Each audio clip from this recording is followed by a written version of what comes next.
This is the Diji Dive Agency podcast on this beautiful Sunday. If you don't know, Diji Dive Agency is a full service digital marketing agency that helps individuals, small businesses, and corporations make real passive income. Not that fake stuff that you see on the internet, but we're talking about real passive income in which you can send your kid to college, buy the car that you want, retire your parents, stuff that actually matters. And in today's video, or I guess in today's podcast, it'll be kind of short. We'll just be giving you some updates on some different stuff that's kind of going on in the actual agency.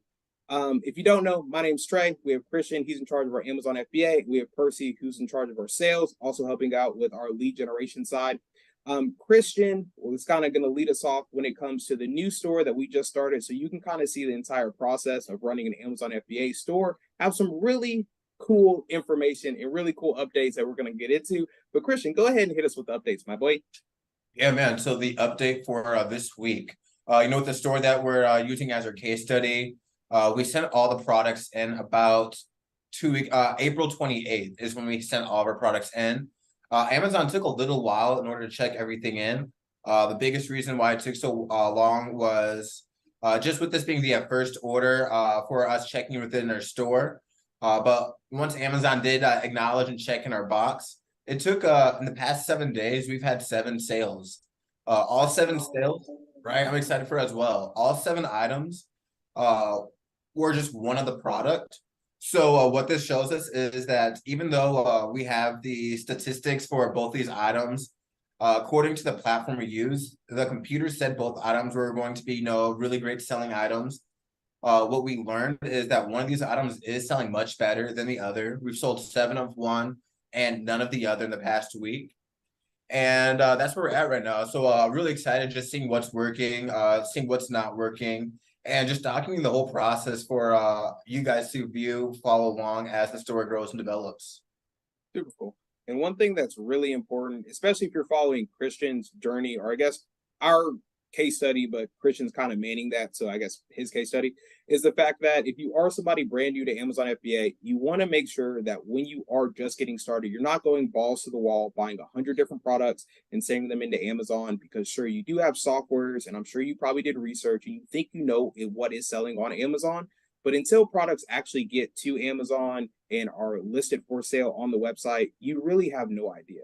Because we picked a handful of products that we really thought were all going to sell and were all going to be amazing. However, one just didn't sell at all. So if we were to buy 100 different units of that product, they would literally just be sitting at Amazon and wasting us money. So you really want to make sure when you are starting out, you're starting out with just a test number to make sure they're selling, to make sure they're good before you kind of scale up and go from there. So now that we know what product is selling really well, we kind of know the volume at which it is selling at, we can double down by, twice as much, maybe 3 times as much, because we know exactly how much it's going to sell for. But now I'm not saying to go buy 1,000 different units of whatever product you're kind of testing, because you might find that that product's seasonal. So maybe in the next 2 months, it just doesn't sell anymore, because that's just kind of how that item sells on Amazon. So you want to make sure you're testing all of these things. And we're also going to be making videos about how the process is actually growing. I know we've been looking into kind of getting a warehouse space or getting a storage facility so that we can hold all the products that we have for clients, to make sure that, well, we're the ones actually sending them into Amazon, and we're not using the fulfillment center or anything like that. But we'll keep you updated on that process, because we have a lot of really cool things in the works. And one thing that I did get, or I guess one comment that I did get, is no, our clients are not all selling the exact same products. The products are different across all accounts, because we don't want clients to eat into profit margins of other clients. So just throwing that out there, because I know a couple of people did ask about that. But thank you, my boy. Appreciate the update. Now, Percy, I know you kind of transitioned from doing strictly sales, and now you're kind of helping out with lead generation. So kind of what's the update with the leads, and how does that kind of look? Yeah, we got a couple calls, but one thing that we like to focus on is the quality of the lead. And you can kind of see what quality the lead is based on like questions that you ask the prospect or the lead. You could potentially ask the prospect, hey, like, are you currently looking right now for other services, or have you asked around for quotes from other services? And if they said yes, for example, one of mine said, yes, I'm looking for the cheapest rate. So that kind of tells you that pretty much he's not a good lead. He's going to pick the cheapest person, no matter how good the service or product is. He's just going to pick whoever gives it the cheapest. Right. So that's something that, we have to take into account whenever we get these leads in, because we don't want to give a shitty lead to our potential service provider. And also qualifying the service provider is super important. We don't want to pick, brick and mortar, huge companies like that they're doing concrete, let's say. We want to pick more than the middle, people who are still looking to grow, people who are still hungry for leads and stuff like that. So yeah, that's kind of what we've been doing. Yeah, qualifying the business is super important. So if you are in lead generation, one thing you might notice is you don't want to go after the biggest fish that you can find. Like, you're not going to want to sell Nike leads. Like, it just doesn't make sense. But you also don't want to sell a business owner that's never dealt with a client. They have never done the service before. So you do want to pick a business that, yes, they have dealt with clients, they are making money, they are profitable, and they understand that leads are actually important, and they do want to grow the business. But if you reach out to a business owner and they say, well, no, we don't want any more work, then it literally makes no sense to try to get them to grow and understand, well, you can build like an enormous business. Like, some people don't want that. Some business owners are happy where they are. So it's just about, finding the right business owner that's going to grow with you, with your agency, so you can send them leads and things like that. And then kind of the coolest update that I think we have is we finally have a social media team that's going to be helping us make TikToks, YouTube shorts, Facebook Reels, Instagram Reels, and I cannot be happier about this. Now, they aren't exactly like the most amazing thing I've ever seen, but for the price in which we are paying for this team and the speed in which they do it, I think it's amazing. Christian and Percy actually just saw today kind of what, the shorts will look like. What's kind of your thoughts on, the new shorts and the kind of the team that we have behind them? Man, when I first started, yeah, man, it's really crazy just how well they do it, how well everything gets, how efficient everything is. The most impressive thing, the fact that we can now take all the videos we are producing, chopping them up at such a great speed, and then being able to post them for the next few weeks. It's just a great way to really help us produce more content, and just, as Gary Vee would say, constantly pump your content. Yeah, it's crazy, like how easy. I mean, all we need is a link. That's all we need. Right.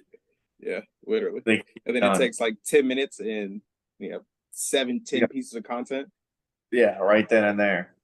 So, this AI thing, man, it's like, first of all, where the hell was all this before AI? Like, before ChatGPT, before AI blew up, where the heck did all these? Where did they come up with this? Did it all just I don't start? know, but I'm definitely glad that they did. And if you're somebody that's not using a ton of different softwares or using different teams, maybe it'd be overseas in the Philippines, like, there is a lot that you're missing out on, or a lot of work that you're doing that can definitely be outsourced. And normally the prices aren't really that bad, depending on what you need to outsource. Now, I'm not telling you to outsource like your sales department to the Philippines or anything like that, but there are some things that you can definitely outsource, when logo creation, social media content and things like that, that'll free up a lot of your time to do other things. So yeah, I'm super excited about just the team that we have behind that, because we are producing long form content, and now I'm really excited to get into short form content, because it seems like a lot of the platforms, that's kind of where they're gearing all the attention to. So it's going to be interesting to see, how the channels really grow, especially with this new innovation that we have going. And then the newest update for Facebook, we run about 30 Facebook Marketplace accounts, well, Facebook Marketplace and Facebook Shops. Shops have completely died. Like, it's a complete wasteland when it comes to shops. I think it's completely a pay to play, like, e-commerce platform now. In terms of, there really is not organic reach at all on shops anymore. However, if you do spend money on ads, the ads do convert. So it's not like Shopify, where you're just kind of hoping that you spend some money on ads that they would work. Because you're selling on Facebook, Facebook understands what the product is and who's looking for the product. So when you are spending money on ads, they do convert at a pretty good ROAS. So if you are somebody looking to get onto the shop side, maybe you've been on the marketplace for a little bit, shops is a pay to play, but no, when you spend money on shops, you are going to receive a return. but it's kind of a higher barrier to entry now because it's not like Marketplace where you can get on there and really start with no money or a credit card. You're going to have to spend a little bit of money on shops in order to get your store really up and going. And you're going to have to continue to spend money on shops just because that's how it works now, I guess. We also switched over to a different software that we're using so that our team can kind of remote into clients' computers, just because we were noticing a little bit of bugs and a little bit of lag with the software we're using before. It seemed to kick us out often, and it consistently was saying you're like suspicious activity on accounts. We're having to change passwords a lot and things like that. So hopefully using this new software, we won't have any of those issues.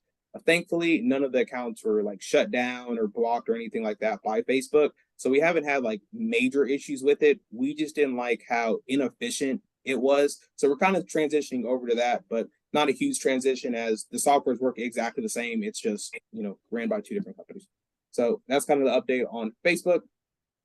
And really, that's kind of it. We don't have a ton of updates in this video, but we do have a lot of really cool updates. Like we're getting sales on a new FBA store. We have some leads coming in with lead gen, finally have a content creation team. And I think I have a better understanding of Facebook shops and specifically how to run ads on them to make sure they actually convert. So really good stuff. I think our clients are going to be really happy with, the updates that we kind of been presenting to them. But do you have anything else, guys? Anything else you want to share? Not much, man. I think just keep it going. Another week down. Another week down. Man, we're already halfway through the year. Has anybody seen that? It's crazy. And we're almost to the 6th. Yeah, we're almost to the 6th already. It's crazy. I seen a quote or a meme, I guess, this morning that it was like showing the ups and downs of just anything you want to do, whether it be getting in shape, working out, business. You have roller coasters everywhere, but it's like the only way to get ahead is just not to quit. Like I said, we're halfway through the month, and maybe your goal through New Year's resolution was to get healthy. Just because you're starting halfway through the year doesn't mean that you can't still hit that goal. It's just you're starting a little bit later than you had planned on. But keep your goals in front of you. That's what we're doing at the agency. As we just talked about, we picked a few different products that we sent in for Amazon FBA, and one of them didn't sell. That doesn't mean that we have to give up and we're just not going to send in any more products. It just means that one doesn't work. We just kind of have to move on to the next. Same thing with lead gen. We have some leads that come in that weren't necessarily great. Just have to move to the next lead. And you'll notice that a lot with business. You just have to continue to try things, because once you get that system going and you have consistent profit coming in, it is a beautiful thing. And I can't wait to go to Bali. So I'm really excited to see how we continue to grow. That's kind of all we have in this update. Thanks for joining the Diji Dive Agency podcast. Really appreciate y'all for checking us out. If you are somebody that's interested in building passive income, click on the Calendly link down below, schedule a call with us, make sure we're a good fit to work with you, make sure you're a good fit to work with us, as we don't take on everybody. As if you didn't know, making passive income is actually kind of difficult, and we have to make sure that you're a good fit, because we like making our clients money because it makes us money, and then it's a win-win situation. But we really appreciate y'all stopping by the podcast on this Sunday, and we'll see you in the next one. Peace. Peace.